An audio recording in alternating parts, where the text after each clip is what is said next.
வணக்கம். இன்னைக்கு பாத்தீங்கன்னா சிறகடி காசி சீரியல் இன்னைக்கான எபிசோடு தாங்க பார்க்க போறோம். அதுக்கு முன்னாடி என்னோட சேனலை சப்ஸ்கிரைப் பண்ணி வச்சுக்கோங்க. வாங்க கதைக்குள்ள போலாம். இப்ப பாத்தீங்கன்னா ரோகிணி வந்து ஜட்ஜி கிட்ட அடுக்கடுக்கான பொய்ய சொல்ல ஆரம்பிச்சுட்டாங்க.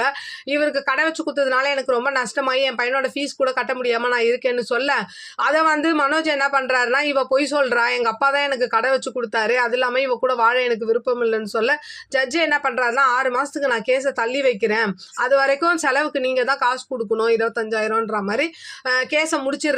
அப்புறம் என்ன ஆகுதுன்னா, ரோகிணி வந்து விஜயா கிட்ட வந்து சவால் விடுறாங்க. எப்பவுமே வந்து மனோஜ் என்கிட்ட இருந்து பிரிக்க முடியாதுன்ற மாதிரி சொல்லிட்டு அங்கிருந்து போயிடுறாங்க. அப்ப மனோஜ் என்ன கேட்கிறாருன்னா விஜயா கிட்ட, அப்ப என்னோட என்கேஜ்மெண்ட் என்னமா ஆகுதுன்னு கேட்கும்போது, இதை நீ வீட்டுல யாருக்கிட்டையும் சொல்லாத அப்படின்ற மாதிரி மறைச்சிடுறாங்க. அடுத்த சீன் பாத்தீங்கன்னா, அண்ணாமலை வந்து முத்துக்கிட்ட வந்து வக்கீல் கிட்ட போன் போட்டு இந்த மாதிரி மனோஜுக்கு எப்போ டைவர்ஸ் கிடைக்கும்னு கேளு, அதுக்கேற்ற மாதிரி தான் இப்ப நம்ம கல்யாண டேட்டை வைக்க முடியும்ன்ற மாதிரி சொல்ல, முத்துவும் என்ன பண்றாரு, அந்த வக்கீலுக்கு போன் பண்ணா வக்கீல் வந்து போன் எடுக்கல. அப்படியே என்ன ஆகுதுன்னா, அடுத்த சீன் வந்து ஸ்ருதி என்ன பண்றாங்க, மனசு மாறி ரவி கூட வாழ்றதுக்கு இந்த விஜயா வீட்டுக்கே வந்துடுறாங்க. அப்போ ஒட்டுமொத்த குடும்பமே ரொம்ப சந்தோஷமா இருக்காங்க. அப்ப என்ன ஆகுதுன்னா, எல்லாரும் என்கேஜ்மெண்ட்டுக்கு ரெடி ஆகி உட்காந்துருக்கும் போது மனோஜ் வந்து இந்த மாதிரி மோதிரத்தை காணுன்ற மாதிரி கேட்கிறாரு. அப்ப எல்லாருமே தேடுறாங்க. அப்படி இன்னைக்கான எபிசோடு முடியுது.